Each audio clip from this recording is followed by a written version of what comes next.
Okay, looks All like right, we're here we about go. it. Cybernation Uncensored.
Hi, everybody. You are watching Star Trek Athena on Cybernation Uncensored. Cybernation Uncensored is sponsored by Modifius Entertainment. So we're going to go ahead and introduce ourselves real quick. I'm Darren Drader. I'm the game master. I'm also a game designer. You can also find me on the first and third Saturday night of the month at Fallout Pacific Northwest, right here on Cybernation Uncensored. Robert, go ahead. I'm Robert Emerson. I play Captain Barton Hobbs. He's a bit of an oddball captain, but, you know, he means well. All right. Troy? Hi, I'm Troy Meppians. I play Dr. Bachman. He's the new chief medical officer, farm kid from Sherman's Planet. So this should be kind of interesting for me. It's been a long time since I played a CMO. All right. Lewanika? Uh-oh. Is he frozen? I believe he is. Okay. We will move on to Eric, who appears to not be frozen.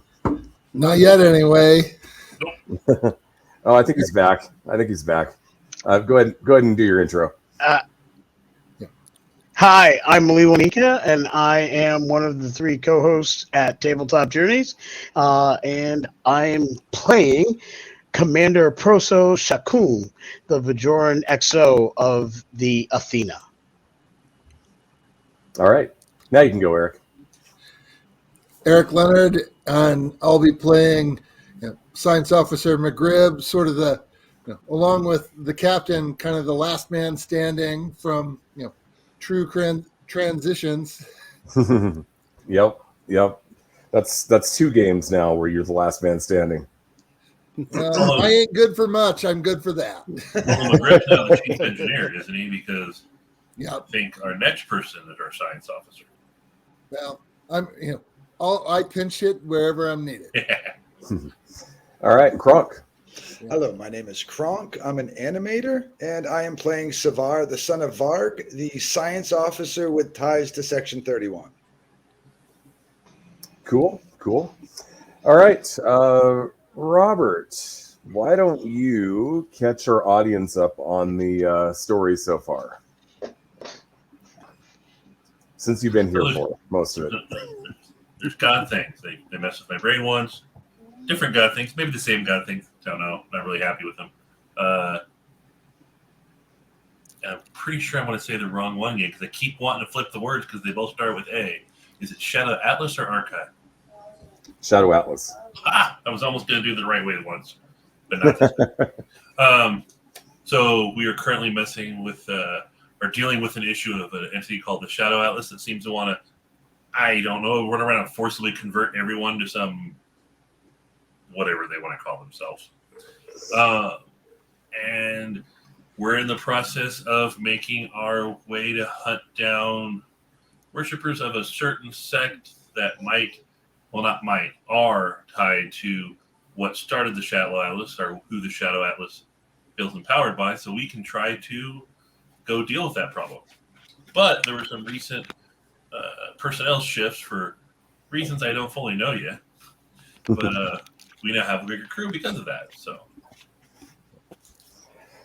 yeah, there was your first officer was transferred off to get her own command of a smaller ship, which is why they brought in Commander Shakun. Also, the chief medical officer was transferred. And Commander Bajoran's last name is the first name in order that they speak. oh, that's right. That's right. And your science officer. So there were a number of personnel changes last time you hit Deep Space Nine. So when we left off, you had just tracked this group of Romulans who'd been masquerading as Vulcans down to this fairly remote planet, and you've just arrived in orbit. And what do we know about the particular planet? So I can remember correctly, it's kind of out of the way if I remember. It barely qualifies as Class M. It's pretty harsh, and there isn't a native population. So they basically just set up camp here.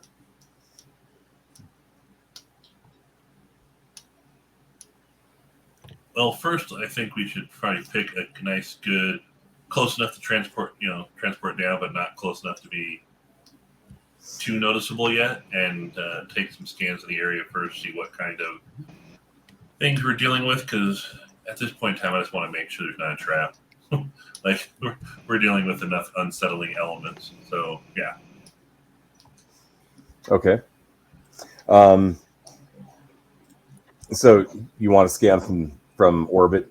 Yeah. Okay. Okay, so what you're finding is a small settlement, which seems to be focused around what looks like, from your scans, it looks kind of like a Gothic cathedral.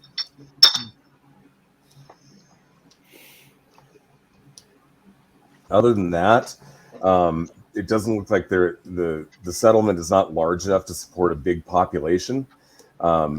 So you're probably looking at 20 to 50 people, depending on how many people they're cramming into each of their houses. They don't appear to have any defenses. You're not detecting any other ships in orbit either. So looking at the town where their cathedral is, or I should say, looking at the buildings near the cathedral, what sort of, like when you're saying Gothic cathedral, you literally are talking big giant stone, spiky, pointy, etc., traditional Earth Gothic cathedral. Yes. Okay. Like as soon as like just looking at just the scans of it, you just kind of see a resigned look on Hobbs' face. He kind of rubs the bridge of his nose for a moment, like the Romulans. I mean, they had to have, they have their own Gothic stuff. They have to. I mean, their whole thing is edgelord. Hobbs, yeah, just seems a little bit off about part of this. But he takes a calming breath, like, no. What does the surrounding kind of township or village ship look like? Like, does it look like they're really dialing down their tech level? No, it doesn't. It looks like modern prefab houses. Okay. Makes him feel a little bit better, just a scooch. But you're saying we see no sign of any ships, any... Right. Yeah, there's no sign of any ships in the area. What kind of power supply is fueling the village?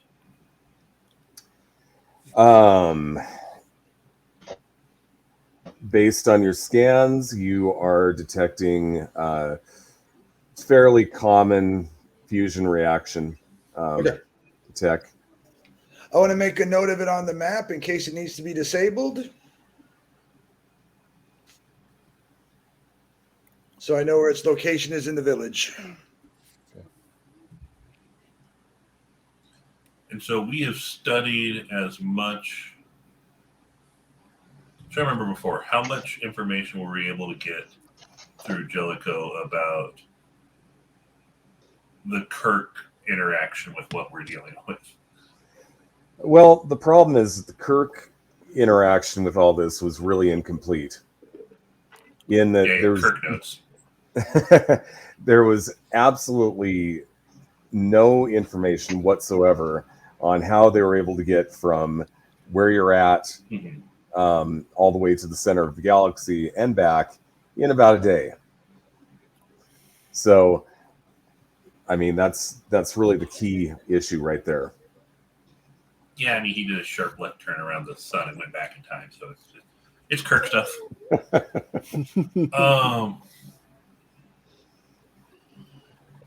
But the one thing we do know about these sort of folks is they do seem hopeful about repeating the same thing, although this particular group is obviously different because they're a bunch of Romulans masquerading as Vulcans.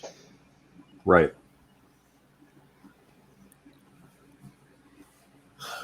So I'm going to do the polite thing. I mean, check with the command crew, and it's like kind of getting any opinions on about what we're about to deal with, because I'm thinking about just putting in a nice standard beginning hail, but I just want to see if there's anything I'm missing. So anyone have any thoughts about dealing with a weird, secretive, undercover religious cult?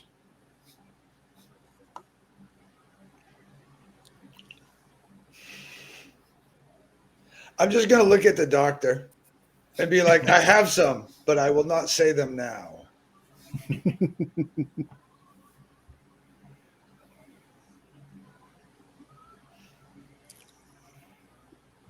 Is Doc on the bridge then, or is he in sickbay? That's up to you, actually. Okay. He can be I'll just have him on the arriving. bridge for now. He's got a monitoring station up there, so they can call him if they need him.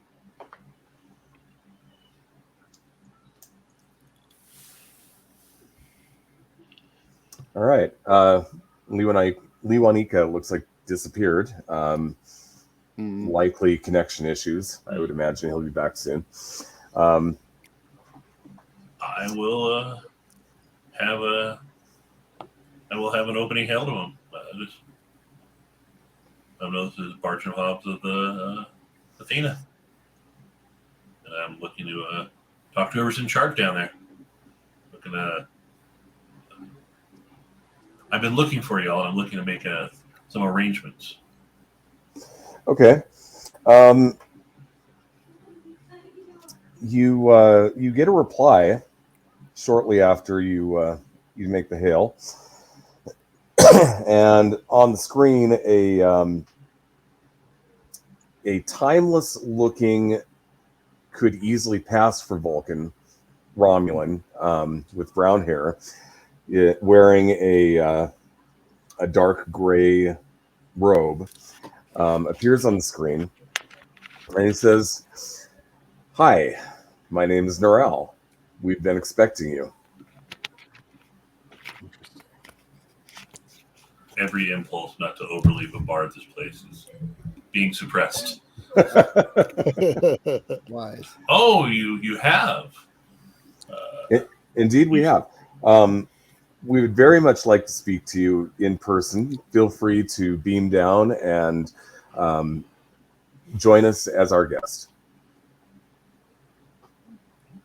Yeah, if you'd be okay with that, I'd like to bring down some of my more immediate staff, and we can all talk with you. Absolutely. All right. Say about an hour. If that works best for you, that is good for I mean, us. if you can be ready sooner, we could be down within, a few minutes if that would be acceptable. At your convenience, Captain. All right. And with that, he cuts off transmission. Okay. Once I wait sure that we're clear, I'm like, never a good sign when they know you're coming. Indeed. So let's just treat this like a normal, hey, we're just, coming to chit chat. But, I mean, just so we're straight. So as he's talking to people, walks over to his command chair and he kind of pops open a couple little storage spots on it, pulls out a Type 1 phaser, puts it up his sleeve, pulls out a regular hand phaser, hooks it on his hip. But just so we're clear, this whole situation is tied to people that have been trying to kill me for about a year. So just be properly prepared. Hopefully it will all be peaceful. Fingers crossed. It is, just for the doctor, it is an obvious hard line between preparedness and paranoia. Like you can see the signs of someone having gone through a lot of stuff and just doesn't really pretend to hide it. Like it's the you can even tell he's probably talking to somebody about it, but like they probably still have differing opinions on what's a healthy reaction to everything. Right. But it can't be that bad because he still has his ship. Right. So, yeah. Doc kind of looks a little bit curious when he stuffs the phaser up his sleeve, and then he makes the comment about people have been trying to kill him, and he says, my dad used to say that just because you're paranoid doesn't mean they're not out to get you. Indeed. right on the nose. We live close enough to the Klingon border that there were times we wondered if things were going to get a little bit exciting. Right? Like there's just someone just floating there right off your front porch just because they can't see them, but they fly off later. Not that I would do that if I had access. I was raised across the border. It is exciting. I can imagine. I haven't had the pleasure yet, but we had some visitors every now and again that would come to Sherman's planet. The graduation rites at the Klingon Science Academy were interesting. I would imagine so. So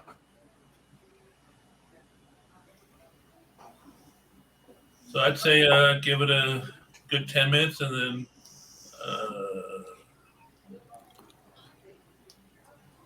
the hard part is I'm pretty sure my exo would object to part of this potentially. Can I do a Hopefully, just like an insight check to see if there's, the Romulan was trying to hide anything or, was being honest? Yeah, absolutely.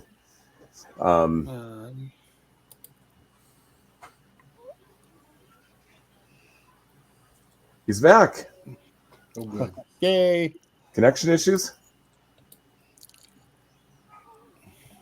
I don't know if you can hear us yet.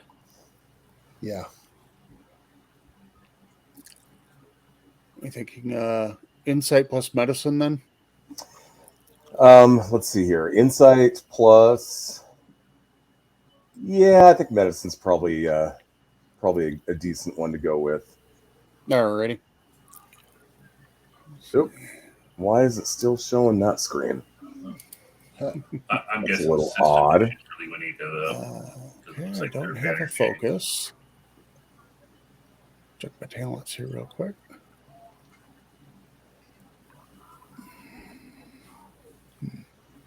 Okay. No talents or anything that'll apply this time around. There we go. Okay. Woohoo. 2 successes. I believe that generates momentum too. So we'll just move one of those up for you.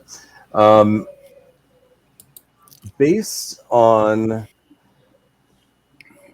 what you saw, he seemed like he was being sincere. Okay. So no tells, like, of course, Romulans are very good at concealing that, but True. I mean, other than the fact that he was faking the fact that he's a Vulcan. I mean, you already know. Right. You already know they're not being honest about that. right. The true reason for a lack of Romulan facial hair so they don't reflectively twist their little mustaches. But yeah, I would suggest we head down, and I think it'll be safe enough of a bet, given what we're trying to do, that we could head down. But I would be open to any security suggestions that says maybe only some of us go. But one of them definitely has to be me because he's expecting me. I would like to know who told him to expect me, but I have an idea. Savar, can you give me a rundown of the conditions on the surface, atmosphere, that kind of thing? I need to know if we need like a triox or anything before we go down. Absolutely. Are there any conditions on the sensors that would indicate any special equipment is needed? Humanoid life form is going to be able to breathe the atmosphere well enough. Okay. It is cold. It is cold. So, uniform coats is probably in order. But aside from that, nothing special really. Yep. I would dress for cold weather, Doctor. Excellent. Thank you. Captain, with your permission, I'll go and grab my jacket, and I'll meet you in transporter room. Yeah, I think given where everyone would be located, transporter room 1 should be fine. Meet everybody there in about 10 minutes. Yes, sir. Aye, sir. So, are you bringing your entire senior staff? I think in order to kind of give this meeting the oomph, I'm thinking, unless someone wants to stay behind or would prefer not to go down. Like, it's one of those ones where Hobbs is looking to kind of make a grandiose display, but if like McGrib or someone wants to stay behind, totally understands. I'll keep the ship for you, Captain. All right. Sir, if I could suggest that it's important that we have a show of presence with the Romulans. Yeah, we got to balance it just right because we want them to think, that we're, either believing they're Vulcans or we're just totally not saying that they're not. But I would say a nice, Correct, solid presence. Good idea. Are you bringing any security with you? I mean, it kind of would make sense that we would, but if we do, I'd say like 2, and we just leave them at where we transport in. Okay. And I would make it where we're transporting in just outside of the town, so we're walking into, again, trying to set that vibe of, yes, we're arriving here and then coming to you. So I'm thinking like at least 2, maybe 4 security, and leave them at the transported location. Okay. All right. If we need to bring the security guys into it, we do have some support characters there for them, Starfleet security officers, so somebody can make their roles if necessary. Oh, but I'm leaving a plur on the ship to be able to throw down tactical hell if he needs to. Okay. Yes, my chief of security is an Andorian because they are. Okay, so you ready to beam?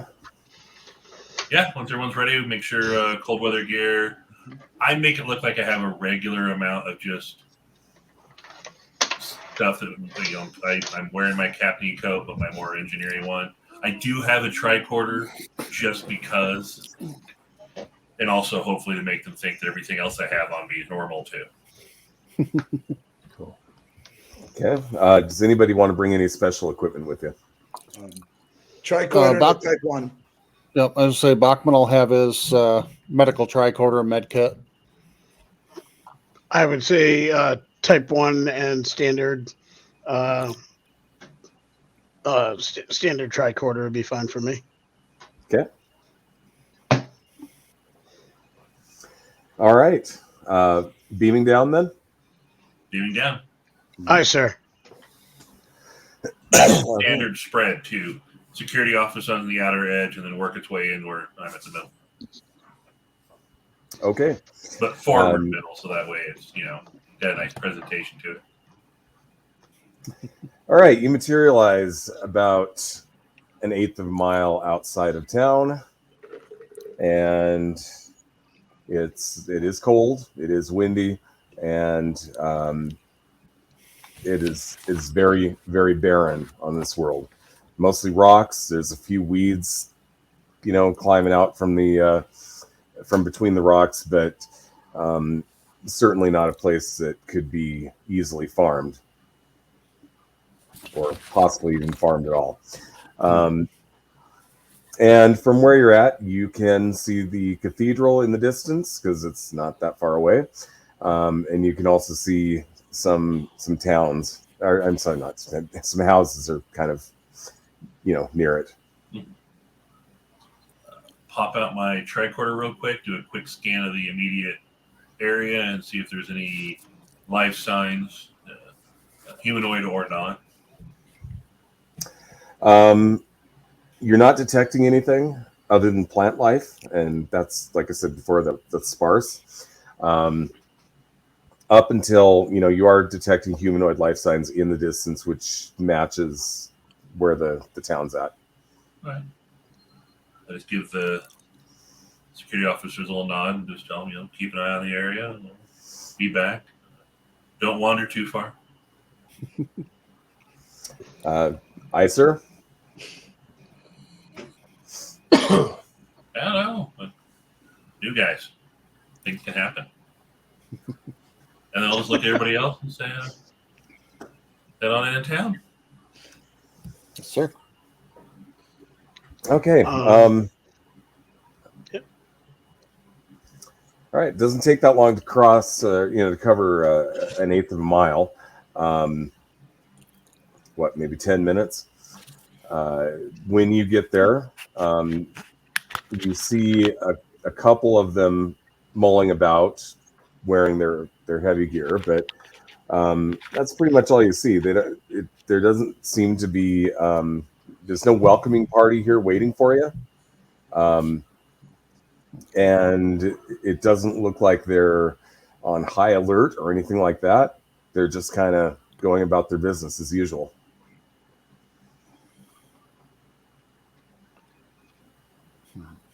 I'll kind of do the semi-touristy thing, look at a few things on the way through, and make our way toward. We were told to meet him at the cathedral. Mm-hmm. So, yeah.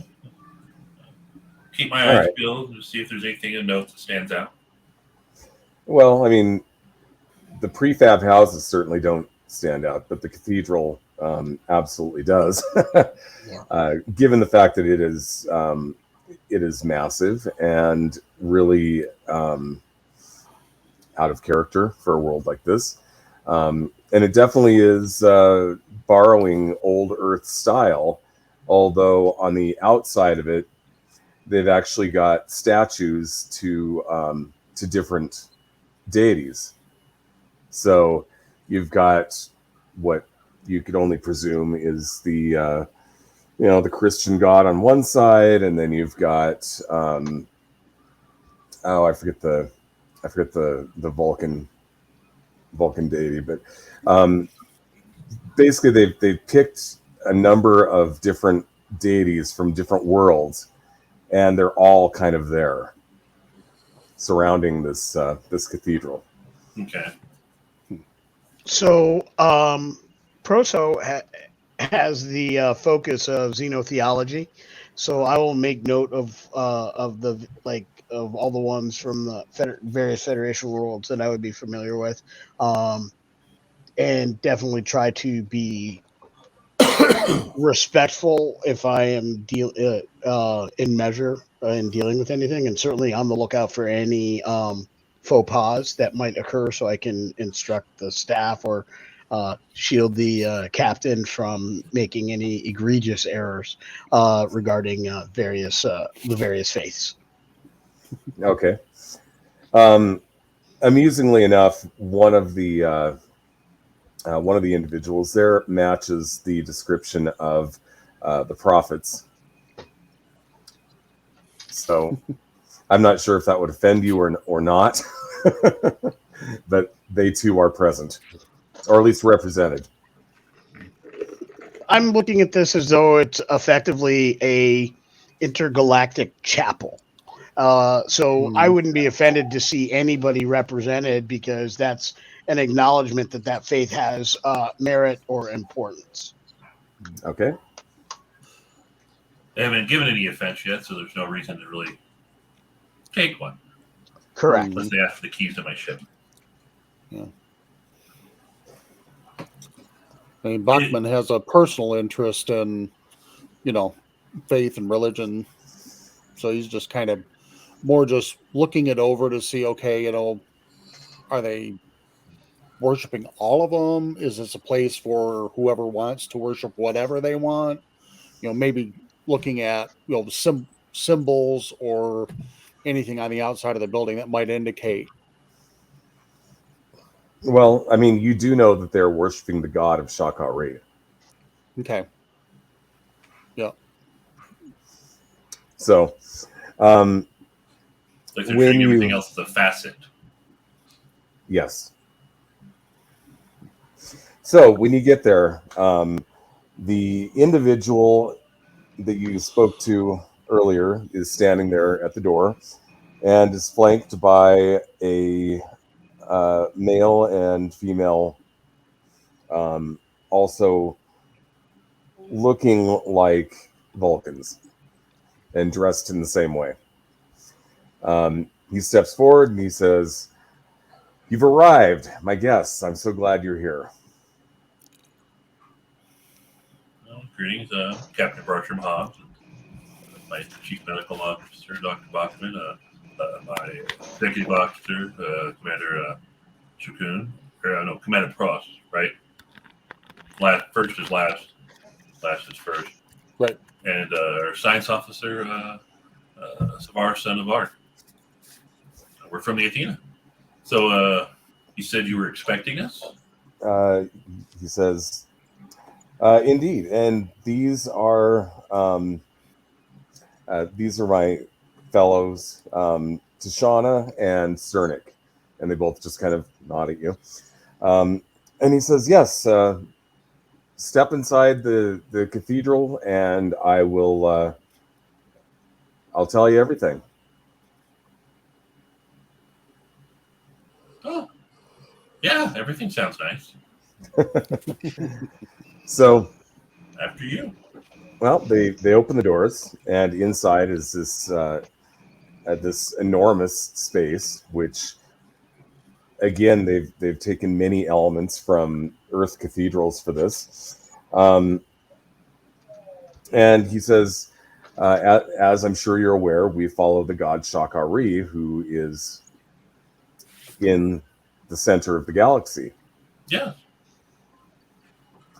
And we have known that you were going to be coming for quite some time. We've been preparing for your arrival. Just out of idle curiosity, how did you know?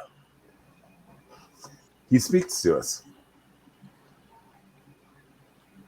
Okay. That tracks. And just to make sure for my own internal thinking, part of the suggestion was about letting them out, correct? or more just to get there? I'm trying to reconnect in my head the connection between the Atlas and the gentleman, the Shakari. Well, remember that the connection was that the god of Shakari is Organian, Yes. and the Shadow Atlas believes that this offshoot group of Organians is divine. Yeah. So this guy that they encountered once upon a time, 100 years ago, was the leader of the group in charge of the Shadow Atlas. Okay, that's what it was. Okay. Yeah. But he's been separated from them for thousands of years, and is imprisoned. So anyway. So as we're walking in, and Hobbs is looking around, like as he focuses first on what's in front of him, but like as he gets to the door, if he doesn't see anything in front of him, that kind of triggers a little, worrisome. As we get to the door, he'll kind of turn around so he can look at it as he backs into the place and looks at everything as well. Yeah. Makes it look like he's appreciating the architecture, but he's just making more sure that there's nothing weird going on right around him. Yeah, nothing seems particularly weird. People are just kind of minding their own business, other than this group that has come out to meet you. You do notice one thing that is one thing in particular, which is what looks like a painted map on the wall, which, well, at least you're assuming it's a map. It's not exactly what you would call a typical star map. It shows like a planet with 2 moons in a 3-star system, and then a line that goes near a black hole, and then beyond that there's like this luminous thing, and you can't tell exactly what that luminous thing is. Kind of comment on it and point at it. It's like, oh, that's interesting. See if it makes any one of them kind of offer up anything. Yeah, I want to use science and see if I can actually see is that a course, is that a plot, is that a location that can be determined? Well, if you tried feeding that into your computer, it'd probably take a long time for it to find, anything that correlates in just the right way to, Okay. Can I at least make a copy of it? Sure. Okay. You could take a picture of it with your tricorder. Yes, absolutely. Yep. It's a little more complicated than our devices can handle in a timely fashion, Captain. Taking a look at it, is there anything that would jog my mind with any of my religious studies, considering the connections here? Is there anything that would call to mind, or either stories, parables, fables, or mythology that it might bring to mind here? I'll let you go ahead and make a roll on that one.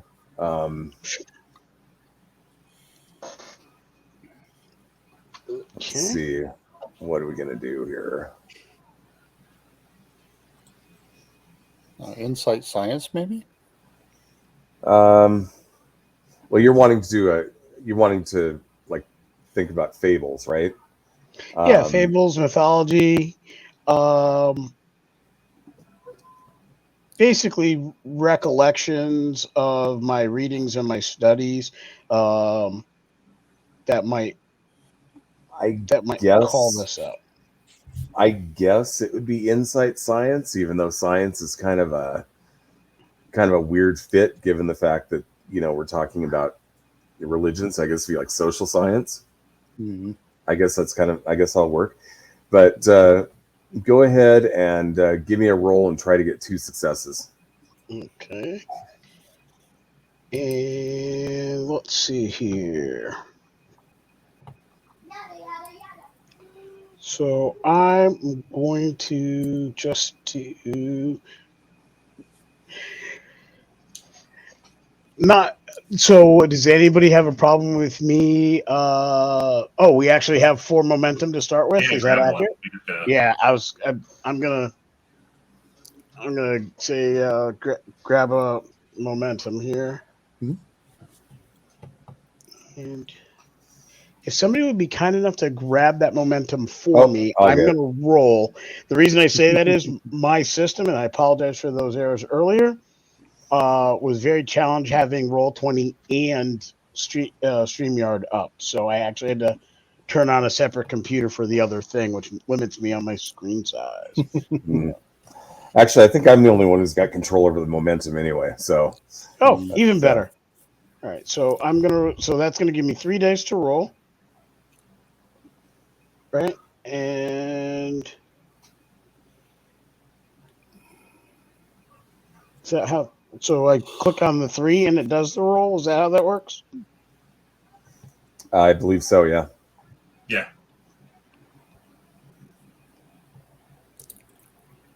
Oh.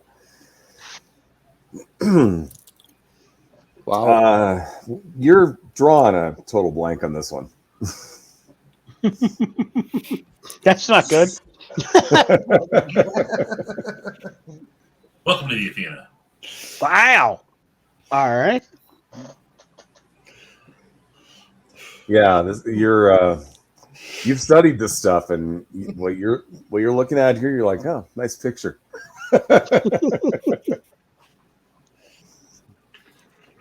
Okay, so Norel looks at you and says, yes, we have been expecting you for some time because we know that you're the one who's going to escort us to the god of Shakari.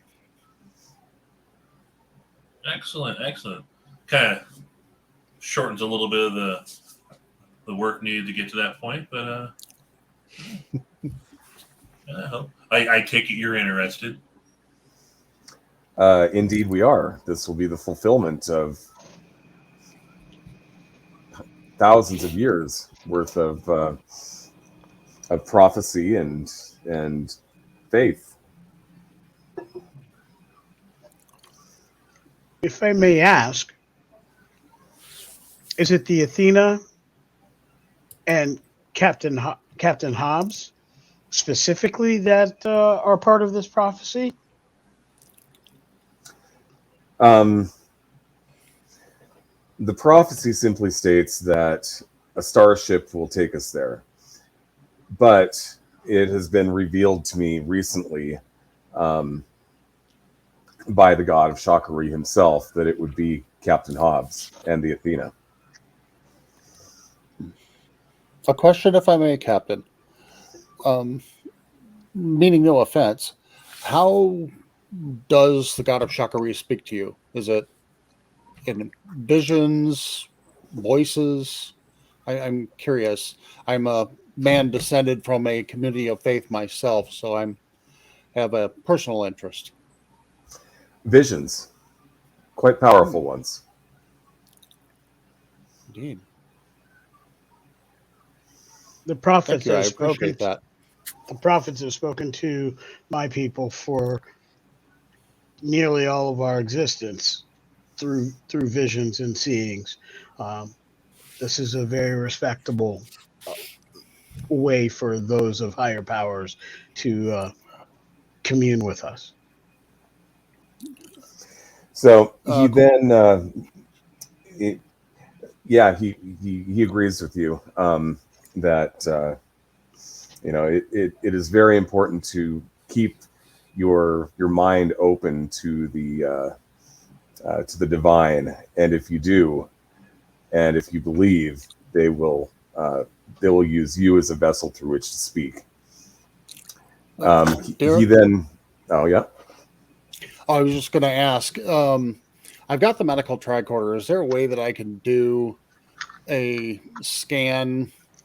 Because I am curious about the brain. Like, I want to compare what we have, knowledge wise on the Romulan brain versus what I scan here, and see if there's any, discrepancies or anything like that that may explain they're seeing visions. You can, but you'd be noticed. Okay, so he's got the wand, that comes on his kit. He's, for my own research, would you mind if I did a cursory medical scan? I'm curious, just to kind of compare with what we have in our computers. It's more for my own personal research. Feel free. Thank you. And he'll just, very quick scan, but telling the tricorder, focus on the cerebral, will you please? Okay. Yeah, you do notice a portion of the brain that has an unusual amount of activity going on. Mm-hmm. Okay. I will save that into the tricorder's memory and transmit that up to sickbay. And, Okay. Basically with a very quick little message, please analyze this. Okay. They start analyzing it. So Neural walks out in front of that map, and he points it out to you and says, Captain, this is the map that will get us to the god of Shakari. Now, obviously, this is a map that you've never seen anything like it, in the sense that it doesn't look like a typical, navigation chart or anything like that. But he seems very proud of it. So when he points at it again, I look at it just to get a better detail. You're saying that if you could redo the description, I just want to make sure I'm latching onto something properly. Okay, so part of my brain's thinking wormhole or something, but I just want to. So there is a planet with 2 moons in the middle of a 3-star system. Okay. And then there's a path that skirts near a black hole, and then it leads to some sort of it's just kind of like a glow, you'd think maybe it's the sun, or maybe it's a depiction of God or something. It's a glow. Jailhouse. Yeah. Okay. So looking at the picture, looking at him, so what have you been imparted about how this is the path we're to take? Just so I can make sure to steer things in the right direction, because I wouldn't want to go into the black hole. Those are bad. This map has been handed down for thousands of years. Okay. Would you be okay if I took a real good detailed 3D of it? Oh yeah, feel free. Pull up my own tricorder and just as full and deep of a scan as I can, both materials, composition, artistic, the look of it, how it's laid out, the whole thing. So standard paints on stone. Nothing particularly special about any of the materials used. Clearly, this is something that is a reproduction of something else, because you're estimating that it's no more than maybe 20 years old, maybe not even that. So as I'm scanning it and looking at it, I'm like, okay,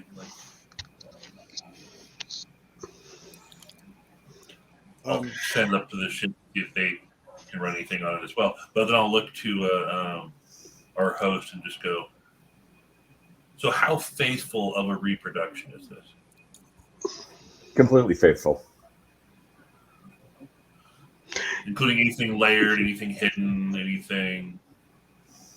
There's nothing layered. There's nothing hidden.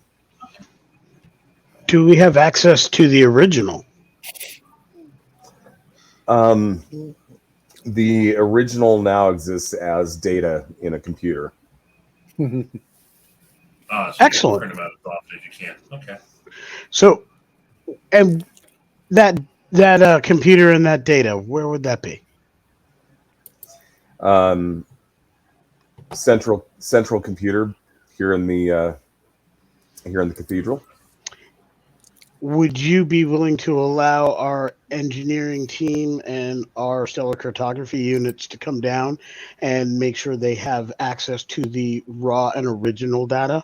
It would probably help our computers and our our ship be able to determine the direction better and navigate this path more accurately without the hands of even the guided hands of noble individuals are still subject to the changes of their cultures, of their experiences.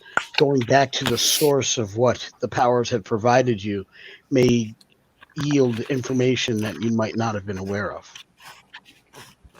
The humans call this the microphone game. Well, we certainly don't have a problem with you inspecting our computers. Please forgive But- me. I meant no offense. I didn't mean to say we would inspect. I merely thought access to the original data would help us do a better job. I guarantee you that the original data is merely a digital picture of what you're looking at here. There's nothing. There's no hidden information that's embedded in the image.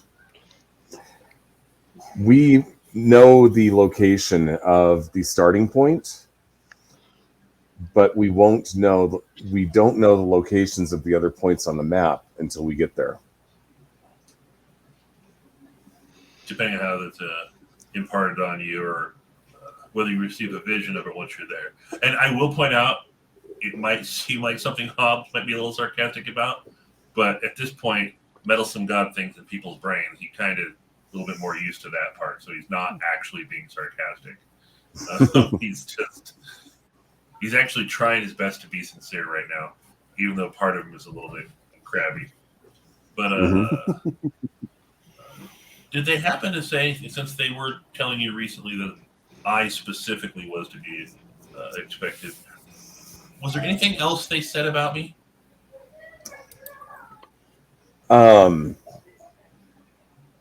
Not particularly. I mean, it's okay even if it's unflattering. I mean, I've met me. I get that.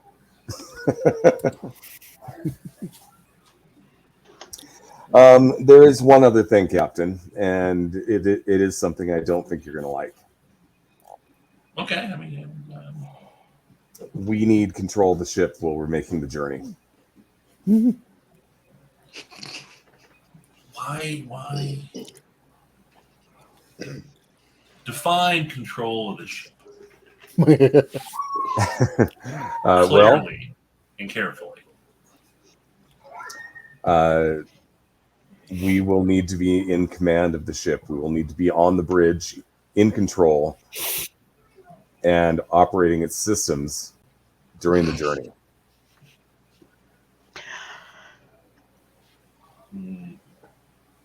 Gotta think about part of that for a little bit. I mean, just so we're all above board here.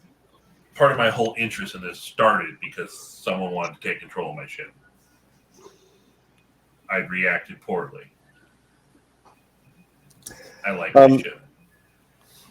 Imagine that this journey is a sacred passage and part of a religious tradition, if you will. And that if we are not in charge of the pilgrimage, it will not be successful.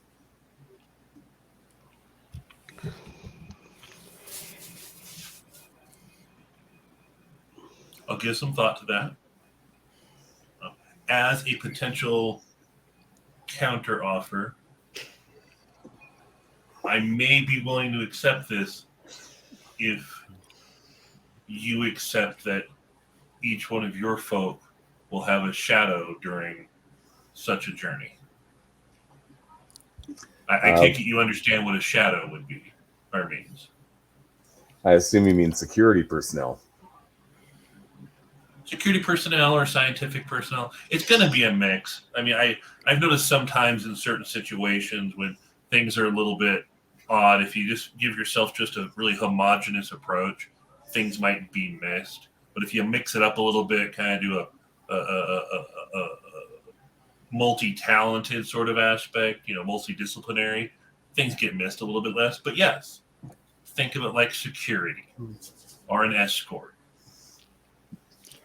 Well, he looks at his cohorts and he says, "We'll have to give that some thought as well. Perhaps when we reconvene, we'll have answers for one another." Yeah, that would be great. Giving a lot of thought to things is always a good idea. Yes. Do you have any further questions for us, Captain?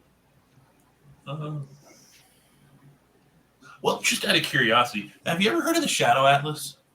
And I'm looking him dead in the eyes when I say it. He says no.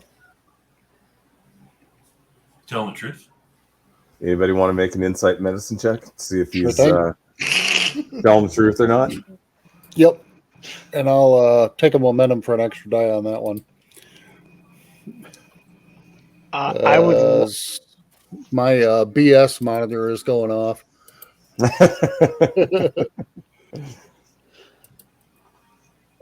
There we go. How'd we do? Oh, that's nice. Yeah, that'll work. Wow. Mm-hmm. Well, you're not a betazoid, but you get the distinct impression that wasn't a 100% truthful answer. So, yeah, Doc's going to kind of sit on that for a minute, but the first chance he gets is going to be, Captain, we have a problem. So once he says the answer, Hob will just kind of look at him for a moment and go, okay. Just so we have common expression where I come from. Just gonna have all our cards on the table. I tend to operate as more of a trust but verify thing. So, I mean, it's kind of more of an ancestral thing. Like, I'm Starfleet. I trust in Starfleet. We do our best to do the good thing. But I also check people's sleeves for cards. So we're just right above board. I always check. So if you're saying you never heard from him, that's great. If that's not truth, we'll revisit this moment in the discussion. But, I'm here. I'm your guest. We're in your place of worship. I'm going to believe you. But I'm going to check. So we'll reconvene. How long would you like?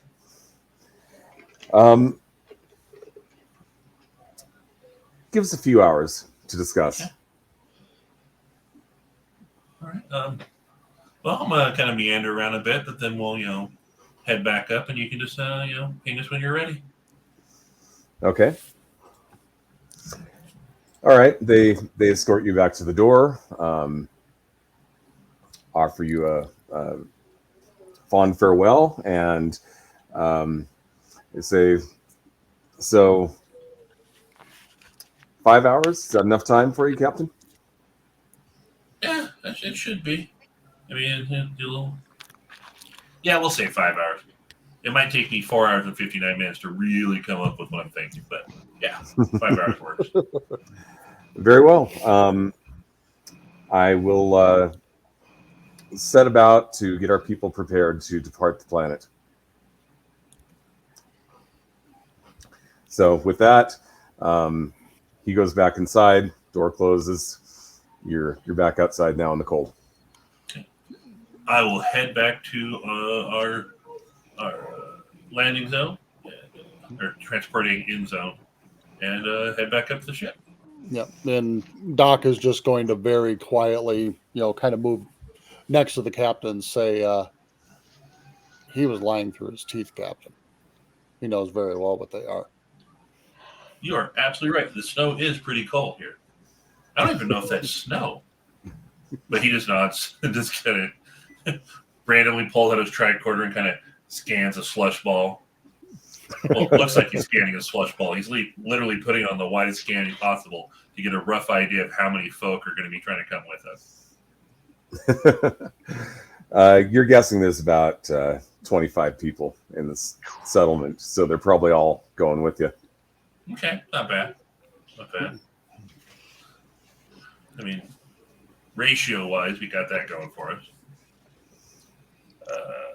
So up until we get back on the ship, Hobbs will keep things in kind of a disjointed, oddball humor, observational stuff, just almost touristy-looking thing.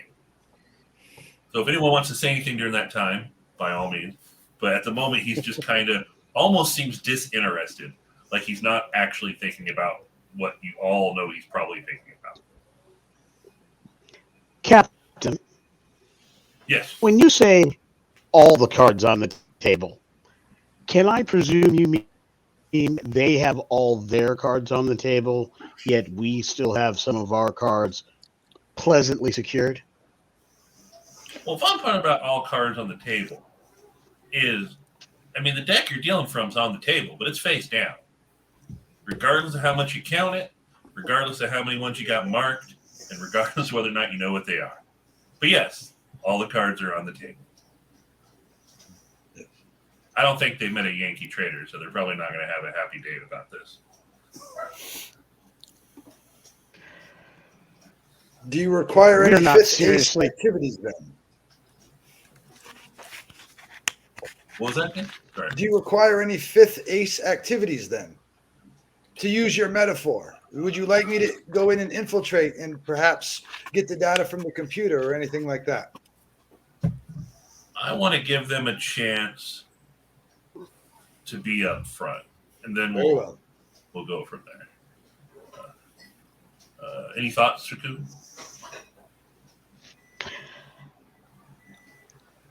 I think we need to make sure we have a backup plan. 25 is they have, the settlement seems relatively large, and with any number of people, especially if they've spent, as they say, thousands of years planning for this event, they could very well have very good plans. Oh, It yes. would take a very small amount of Starfleet officers to commandeer a ship. They have 25. If we are not prepared for every eventuality, and we are even considering giving them a modicum of control, we don't know what that could do. We don't know what kind of expertise they have amongst their numbers. Yes. We need to be very cautious about what control of the Athena actually means. If they are talking about we get to plot the course, fine. They can plot a course. I would recommend we have systems set up, stations built that can take care of the specific functions they ask for, but have no access to anything else within the ship. Good thoughts and good ideas. I'm hoping I can get McGrib to rig up a nice backup bridge somewhere. But something to think about. I'm going to be a lot more nervous. So he saves this last part till after we transport back up. But literally he says to everybody, I'm going to feel a lot more nervous if they say yes to my shadows. I'm a little bit nervous seeing Romulans trying to be open and honest to begin with, the captain, in all honesty. Well, again, they're being open and honest, except for the fact that they still haven't told us they're Romulans. Mm-hmm. Like the whole And the fact situation they is starting lied. out. Yeah, they already offered the first obfuscation. I did not did not mind hitting one back over the fence at them. So, No, indeed. yeah. So I am worried that they are going to be a crack unit of something, and if they accept the shadows too readily, well, let's just say I will, depending on how they agree to, or if they agree to the shadows, will give me a better idea of how potentially dangerous this is. Because if they're like all washed out Tal Shiar they'll agree to it in a heartbeat. If they're only slightly washed out Telshar, they'll get a little reticent, and then they'll agree to it.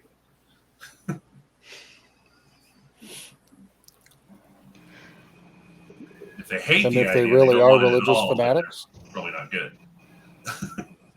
What was that?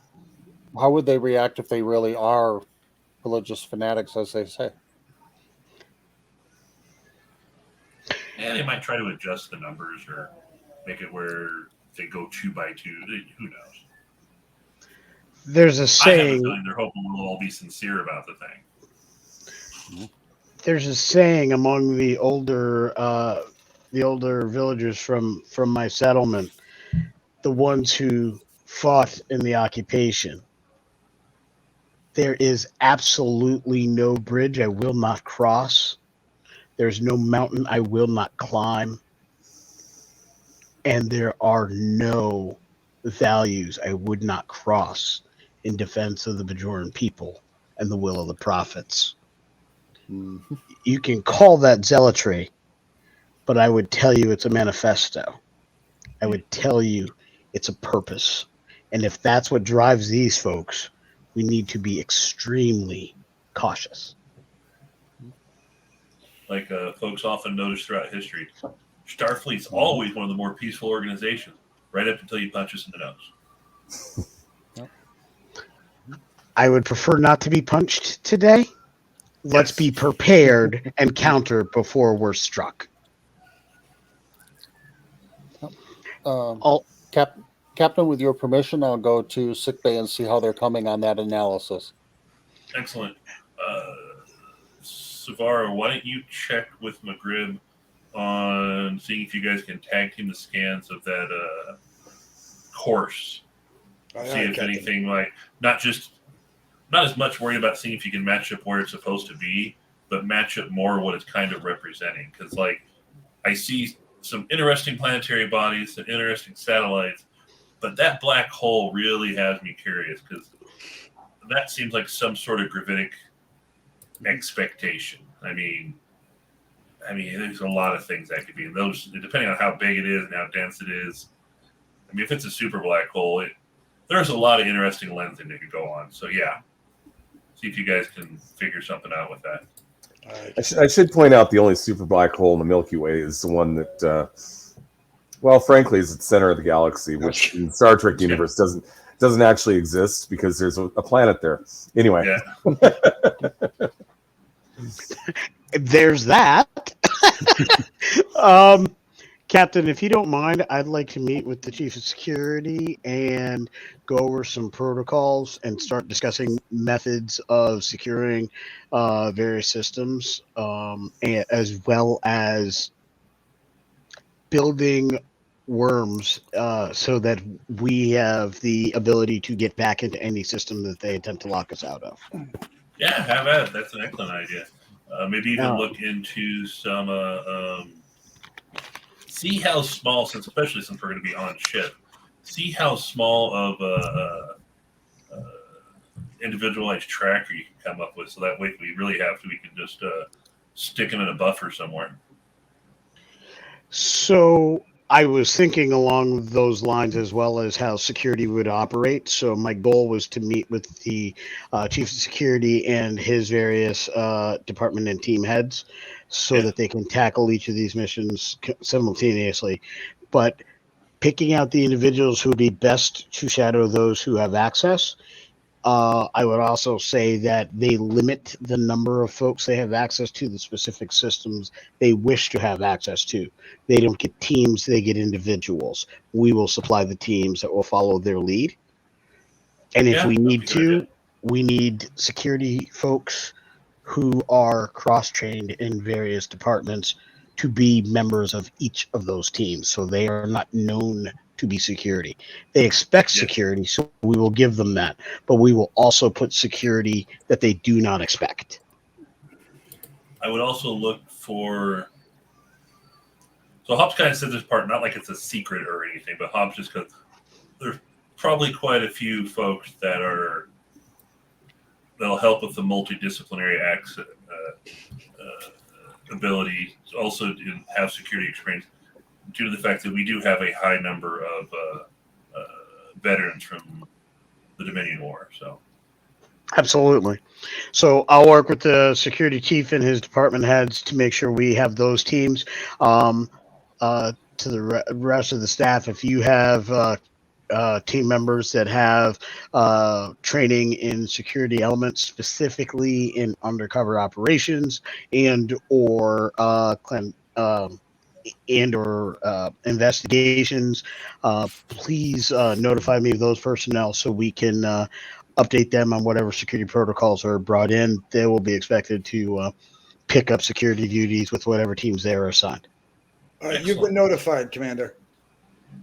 Thank you. see you all in about, I'd say they expect us in 5, see you in about 3. Sounds like a plan. If anybody has any needs or resources that they are struggling to get, please contact me immediately. I will make it my priority to get you what you need to accomplish the tasks assigned. Doc's going to chirp in on his communicator. Mm-hmm. Captain, I think I may have a failsafe in case things go south. I'm not sure if you're familiar with anestazine gas. Not off the top of my head, but Okay. Anestazine gas is an anesthesia, basically, sleep agent. It's nothing that would be fatal, but it would definitely neutralize the threat. And it's something that I could, for senior members of the staff, inoculate against. So that way, if it does need to be released, the senior staff would still remain conscious. that'd be a good idea. How quickly does it work on Romulans? Works on all humanoid species within a matter of seconds. Yeah, that might be a good idea. Loop in with pros and plur. Oh god, they're both P's. Yeah, loop in with pros and plur and work up some ideas on it. See how well we can implement it. But yeah, Aye, sir. everyone good? Aye, sir. Excellent. Aye, sir. Okay, so as far as getting a backup bridge, you could probably just convert regular quarters that's not being used into one. And that's something that McGrib should be able to do fairly quickly and easily. Excellent. Put it somewhere where it's for those who know it's there. It should be just a pretty much, straight left, right, left, like something quick to get to, but away from just common areas that our visitors might be meandering around. So in other words, in the crew area. Yeah, definitely the crew areas, maybe more toward the center. Maybe add an extra rotation of a bridge crew to it to keep them there. Actually, make up a separate bridge qualified crew and rotate them in that just in case, but not mixed with the regular bridge crew, so that way our guests don't run into them. So let's see if I can manipulate the roster to make that work. In between the screaming I'm about to go do in my quarters, I will see if I can work that up. If Because the there's captain really going to be needs 5 minutes here in a second of Hobbs just losing his. Why do they want to take my ship? Doesn't matter what ship I'm on. They keep taking my ships. Like he's like literally just in a room for like 5 minutes, just one loud, long, sustained note. Dr. Bachman's going to ask McGrib something. So I'm not an engineer. I'm a scientist, obviously. But if we set up this alternate bridge, is there a way that we can link it into the control of the ship, but on I don't know, is it a channel, kind of a separate system that even if they did an override of the primary controls, we could use this to override that and regain control? You're muted. Eric, you're muted. We can bypass their bypass. Or try. I would imagine a hard cut would be the way to do that. Like if whatever they're doing is going through physical lines as opposed to being transmitted, then the idea is even if they have control, all we'd have to do is have personnel stationed in that area, whether it be at Jeffrey's tomb or whatever, that could cut that line or sever that physical connection.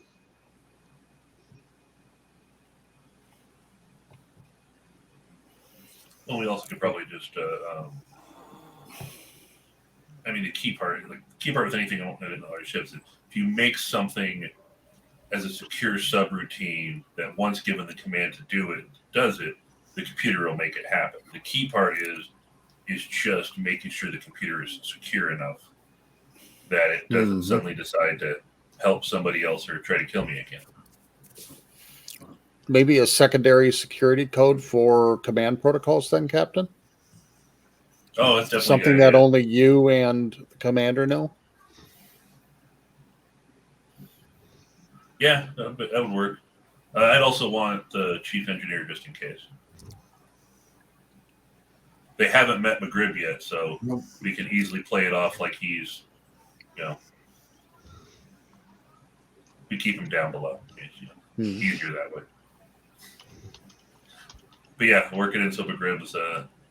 In fact, that is a good thought.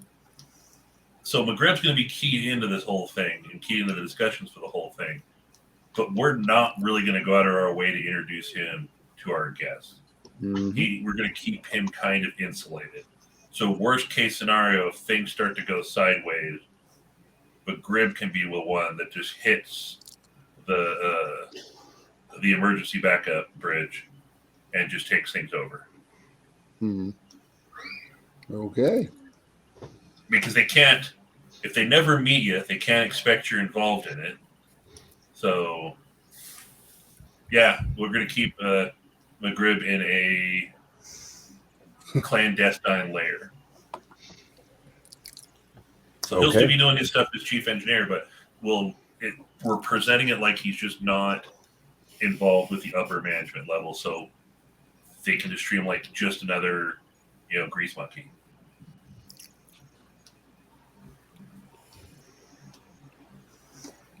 Fair enough. So I take it your answer is going to be yes when you talk to them again. I mean, at this point, it's got to be. I mean, it's unless we can come up with something unless in the middle of all of our prep, we're like, there's just no way we're going to be able to protect ourselves. But yeah, I mean, given what our goal is and given what we're looking to do, I mean, the only way to either deal with or at least give us an advantage with the thing with the Shadow Atlas is to do what we're doing. And I mean, we already spent a lot of time working on the concept of the other buffer to stick a certain somebody in. Right. But it might as well. I mean, that's what the plan is. So worst case scenario, at least we'll get us there. And then if we have to, we can stick them all in a brig or a buffer. I don't know why I'm just now overly fascinated of I'm just going to start storing everybody in USB sticks. If you irritate me that much, there's a little box on my desk. You go in the box. That's not very Starfleet. If I reported it to him, I would probably get in trouble. It's a secret box. It looks like a paperweight, and I just grin at it every so often. So let me get this straight, Captain. We have a lock box that nobody gets into the lock box. Nobody gets into the lock box. Is there a cat in it? No. Okay, so it's not a Schrodinger's lockbox. No. All right. I am certain. There is no uncertainty here. There's no Schrodinger. It's the Dr. Evil trapdoor. It's a Chekhov's lockbox because we're getting into there. Oh boy! So yeah, totally the buffer. So yeah, I think we've got some good ideas. And yes, the eventual goal in about 5 hours is to tell them sure. but I'm going to take the full 5 hours because I absolutely want. I mean, at this point, I know I am playing way too many spy games, but it's just if we're going to take all the time we can, so that way they think we need to take all the time we can. I'm hoping we have everything pretty much in hand in 3 hours, and then 2 hours is just kind of relaxing into our presentation. Okay. Yeah, within about 3 hours, you managed to get things set up as you've described.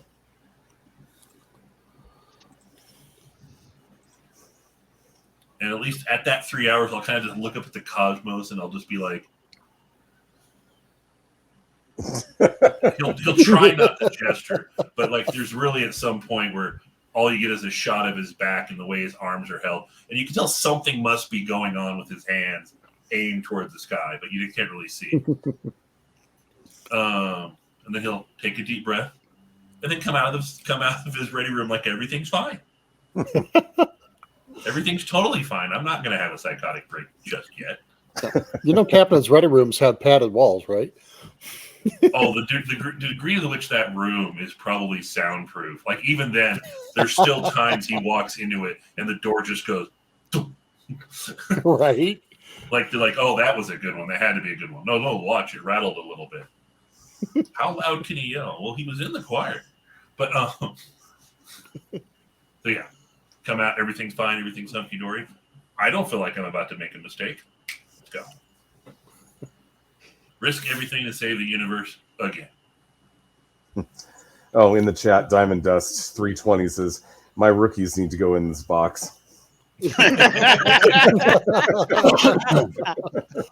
You're not wrong. You're not wrong. Before the game even started tonight, I told my fiance that, oh, yeah, game night. She's like, oh, enjoy your war crimes. I'm like, hey, not every episode has a war crime. Sometimes there are violations of basic human rights. I'm a better person than I play on TV. So I'm assuming that there's nothing else you need to do in the final 2 hours, yes? Actually, the final 2 hours is just examining our plans for holes. Like just idiot checking everything we've done, seeing how good of a layer that and the crew is being briefed to a point. Like they are obviously told that they're doing something that's potentially risky. They're obviously being told we're bringing an outside group in to do something. Like we're literally on them. Like we're briefing it, but like literally we're telling them this is compartmentalized information. This is not meant for chit chat.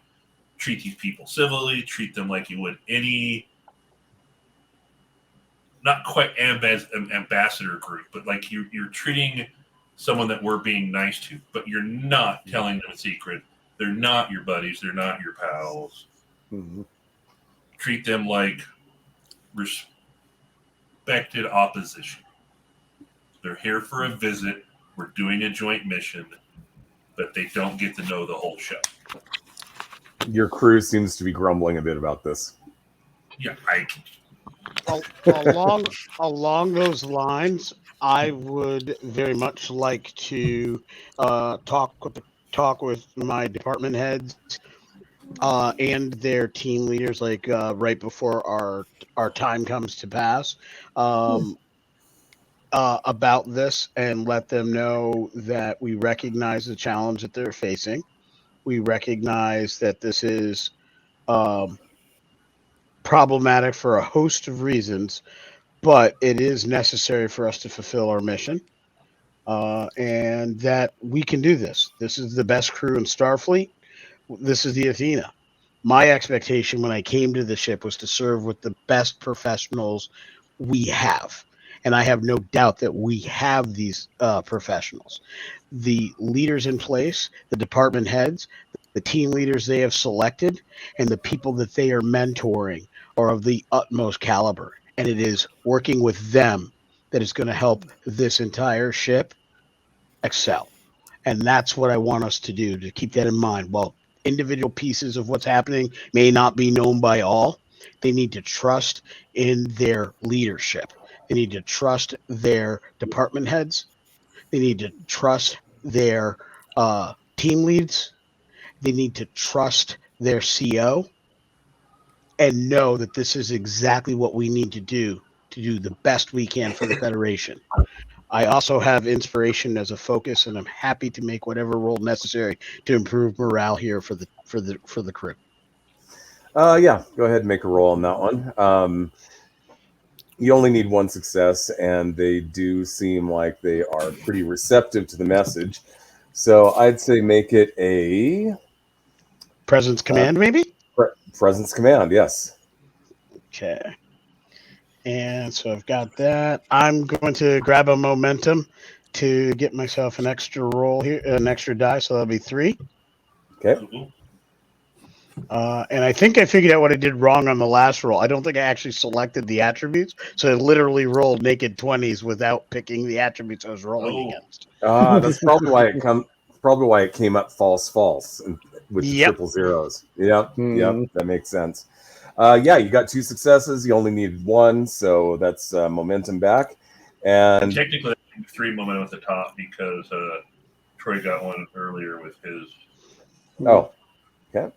Anyway, they seem very receptive to your message, and they each assure you individually that they will get their departments in order and ready to handle the situation and react if necessary. Excellent. Thank you. As always, if there's something you're missing, if there's an impediment to your ability to accomplish the mission at hand, make sure you communicate through your leadership to me. I will get you whatever resources we need to get you to get the job you need done. This is the Athena. This is how we get it done. All right. 5 hours have gone by, and you're getting a hail. Answer the hail. Okay. Neural is standing there, and he says, have you had time to think about what we asked, Captain? Yes, we have. We've had a fair bit of time. How about you? We have discussed the situation, and we find your request difficult to accommodate. What you need to remember is that this is a matter of faith and it's a matter of ritual. And if not done correctly, it could result in us not arriving at our destination. It could even result in the destruction of the ship. We don't know. But we can't have we can't have a constant presence around us as we are attempting this journey. Oh, is there some layer of uncertainty principle in it? Where observation would impact the result? Isn't there always? No. If there was always one, we'd never be able to do anything because we're always observing what we're doing. Yeah, Perhaps the first chunk of my career ends, but you're just saying that you cannot be observed while you're doing this. Is that what I'm understanding? Unfortunately, that's correct.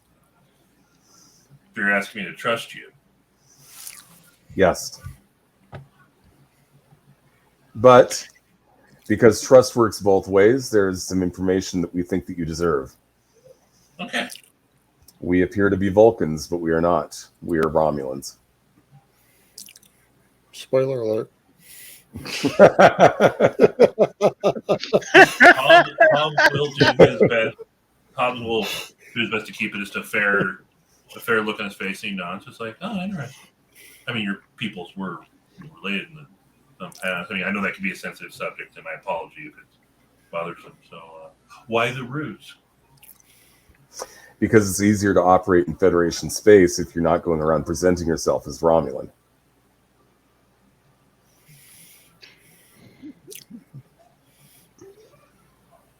Okay. the truth of your words is understood. However, what you ask is monumental. If I could offer, sorry. if I could offer a possible suggestion, of course, subject to my captain's approval, If you wished to operate the ship, quote unquote, unobserved, then you don't understand how a Federation starship works. Everybody is observed. Our bridge officers are on the bridge, but there are junior officers on the bridge also. What we're talking about with observation is the person on the bridge has a team that works under them. What we're saying is if you wish to sit in a given chair and operate that chair, the team is from the crew of the Athena. They know this ship well.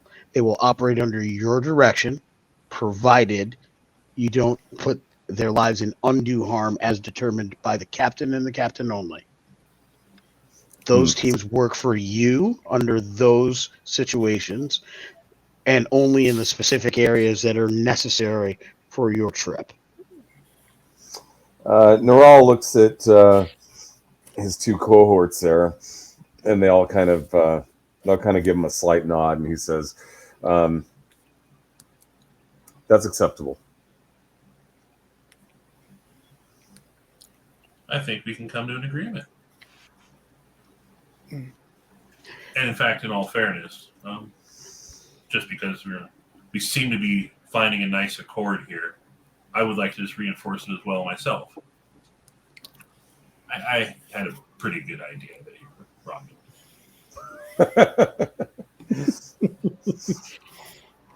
So how soon can you be ready? Now. Okay. And so looking down, checking, you said 25 of them? There's a total of 28. 28. Any particular order or? Bring us up at whatever order makes sense to you, Captain. Okay. May I How many have transporter rooms do we have? That's a good question. Do we have that information? I'm on the page in Utopia Planitia now. I don't think it gives me that information, but I have to imagine there's on a ship of this size, there has to be industrial transporters for cargo and things of that nature, which should allow a meager 28 people to be beamed up pretty much all at once if need be. So I would say it should be nothing to get everybody here. My only question would be, who's going to be sitting in what chairs to operate the ship? What positions, what roles would you be asking for? So we can make sure those individuals are briefed on.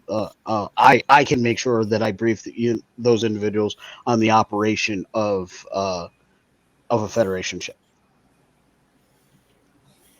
And also, if we can have the assigned crews that are going to be meeting with you and working with your individuals meet in the appropriate transporter rooms when we bring you in. Because I'm pretty sure we can bring you all in at once. Very good, Captain. Doc is going to transmit to the command staff a formula for neostigmine, which is an anesthesia counteractive. So basically, they can create a small ampule of it. It'd be a one-use thing, but if the gas gets released, you just shoot yourself with that, and you're good. How long is that good for? Like, is it something we do before the gas, or we can do now, and we're good for X number of days? It's something that would be done, when the gas is released. You use the ampule, and it will counteract the action of the gas for as long as the gas is in the air. Yay, it's a VX pen. Yay. Excellent. Pretty much, yeah. Hit it. Atropine. Remember those days, Kronk? All too well. I stab myself in the leg so I can survive thing. Yeah. So I'll agree, and then he'll start dividing up the number of folks between. The key part for Hobbs is he's wanting to bring them in separate and divided. So if there is any moment of they're just going to try for a blitz, they're divided up enough that it would already erode at it or neutralize it beforehand.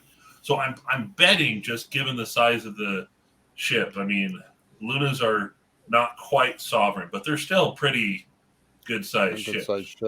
Yeah. So I'm betting there's at least 3 transporter rooms, not counting the big cargo ones or whatnot.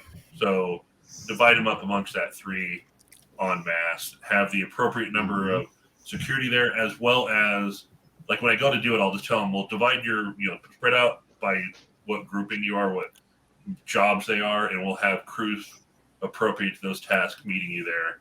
That way they can, you can be escorted to quarters, you can be shown to where we'll be working, and we'll get things underway for getting us going and meeting the god of Shakari.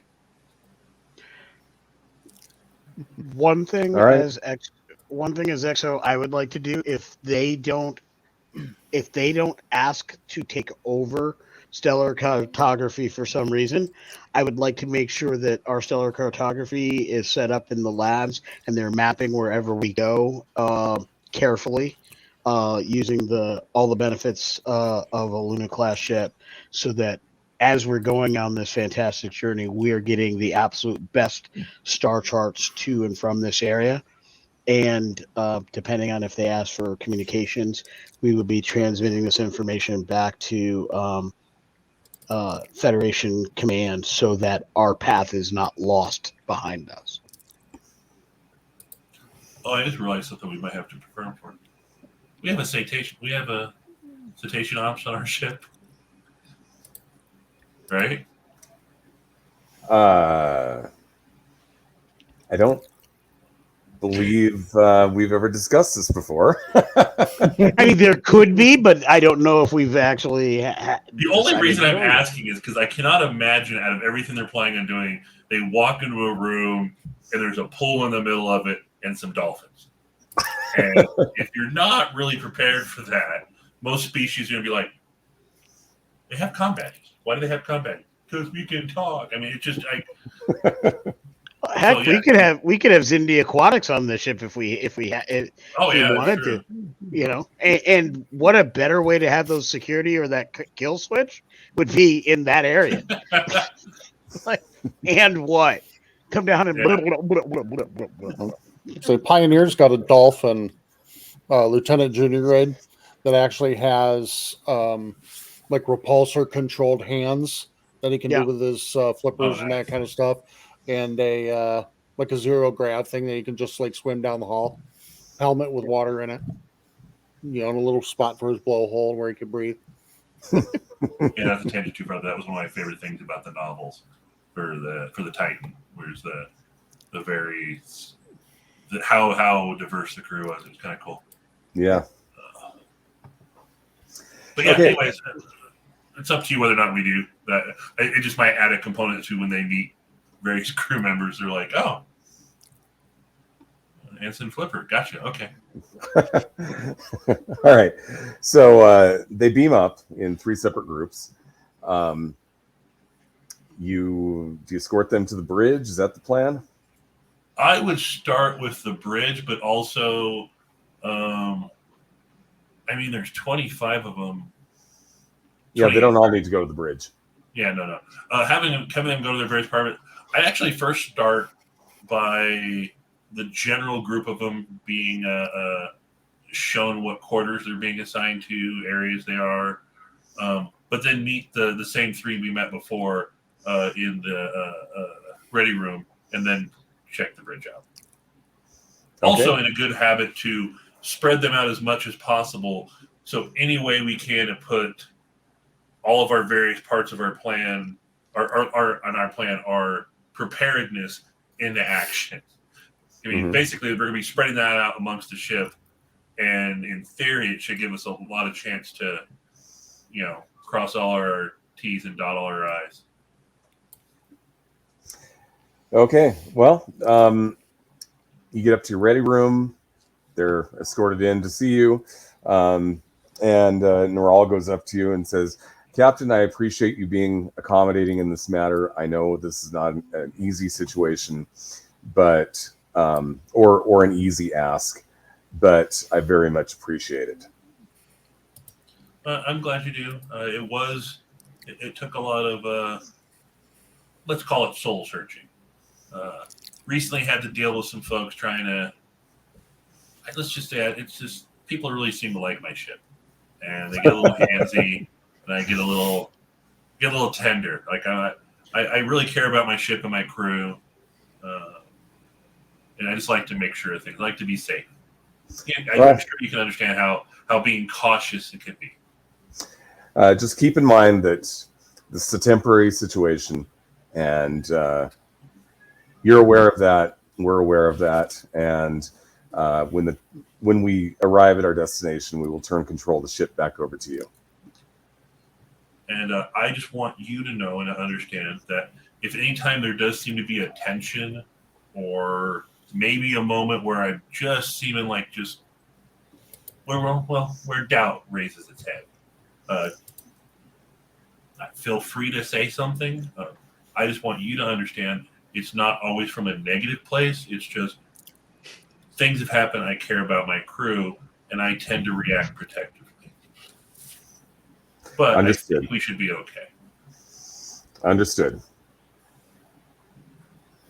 So you've got the crew that you've assigned to the bridge. They're in their positions already. Mm-hmm.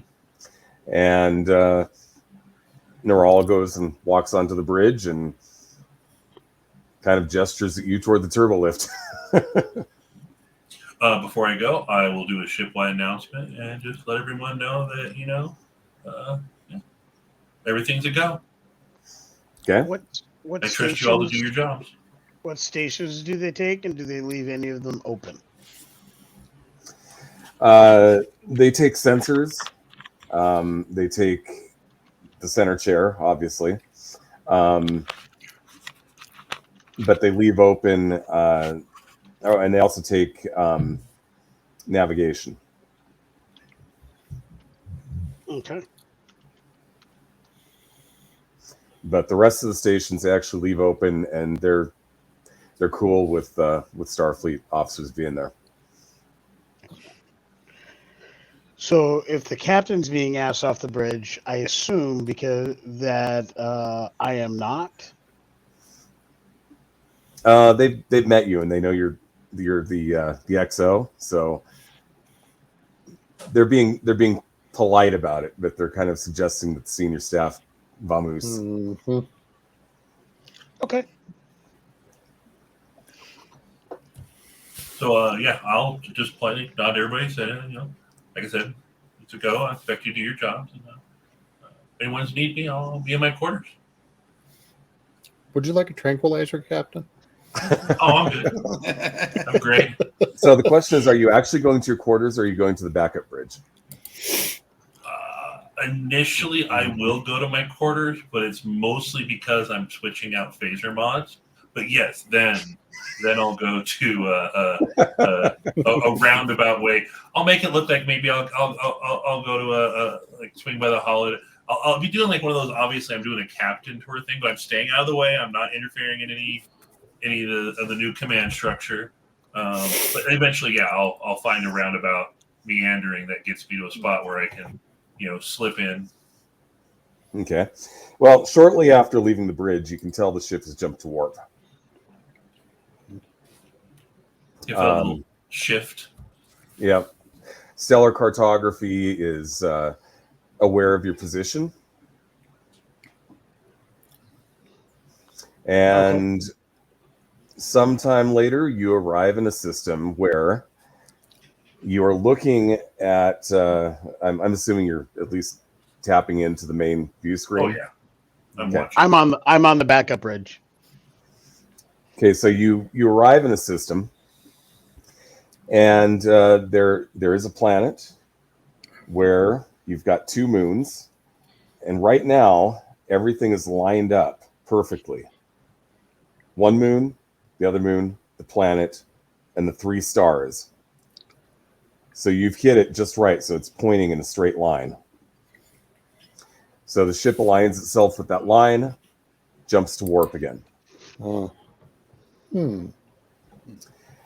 Based on what you're seeing in stellar cartography, you can tell that it's pointed directly at a black hole, which sometime later you drop out of warp, short of the event horizon, skirt around the event horizon just to the point where it's tugging the ship in a certain way, And after exactly 12 and a half seconds, you break away from the black hole and you jump to warp again. A short time later, you drop out of warp, and in front of you is a spatial anomaly.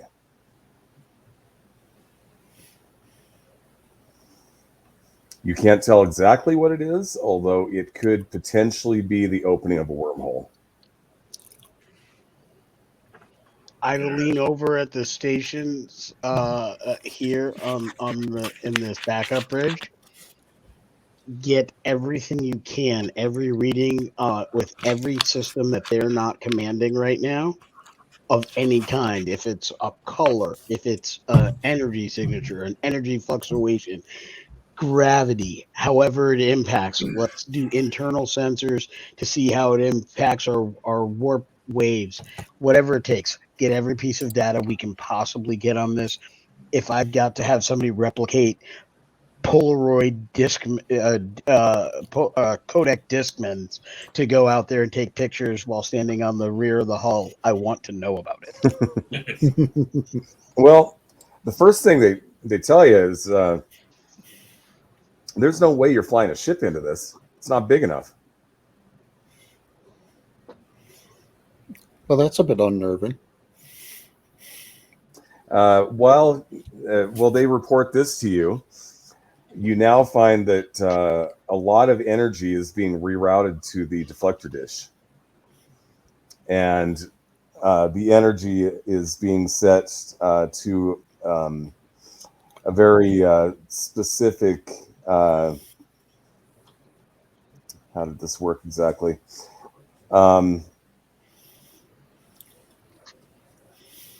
Very specific frequency.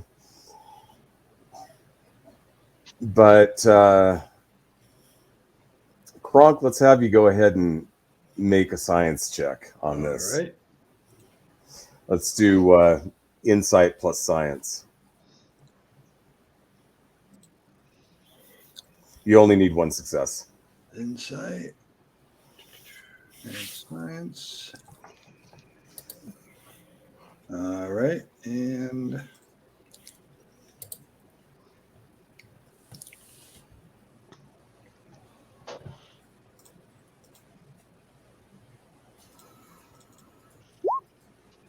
Okay, you got it.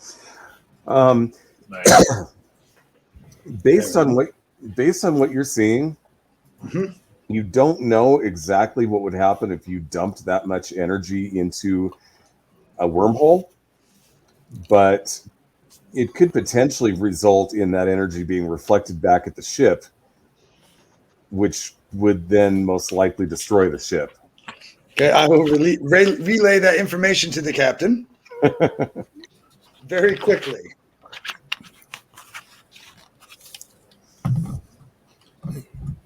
Captain, with the amount of energy being used for the deflector dish, if we attempt to do anything involving enter it, correct? I'm sorry, Darren. What's But that? if we attempt to enter it, is that what you said? Then I reflect back. Right. Yeah. If you attempt to dump that much raw energy into Okay. into a spatial anomaly. Yeah. If we attempt to affect the anomaly with energy at a great number, it will destroy the ship.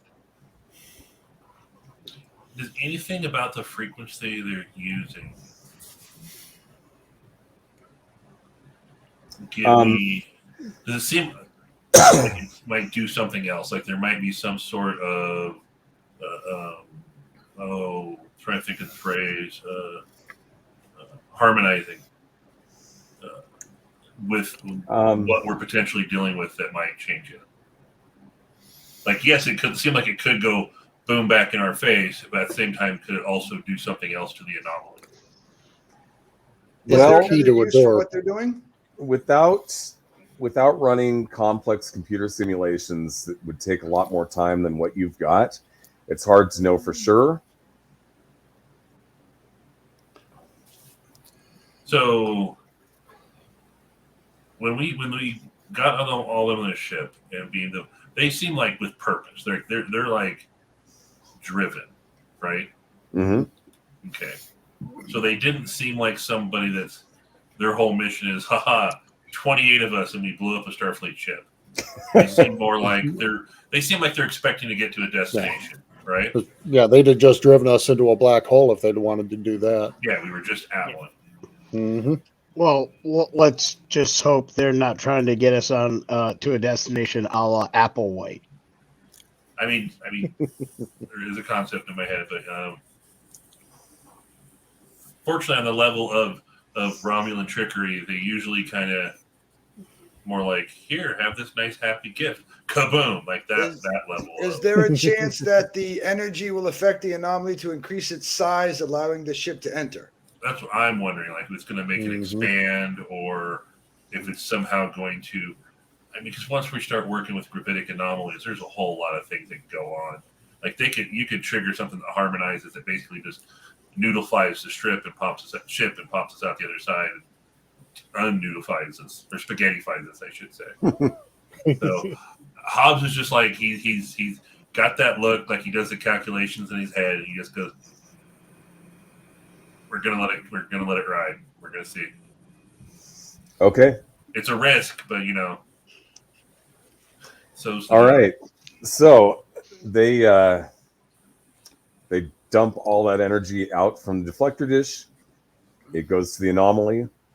The anomaly starts to move and change, and looks like there's a lot of energy that's kind of around the edges, getting directed back out into space, but not directly at you. And then it gets large enough to where you could fly the Athena through it. So as soon as that happens, they engage the impulse engines, and you go through some sort of a strange tunnel, and then they pop you out to the other side, at which point in time you're looking at the Great Barrier at the center of the galaxy from the outside. And that, I think, is where we're going to leave the session for the night. Dun, dun, dun. Dun, dun, dun.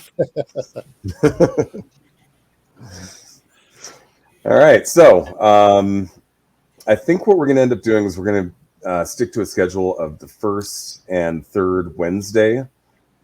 That way it syncs up with my Fallout game, just be the same week.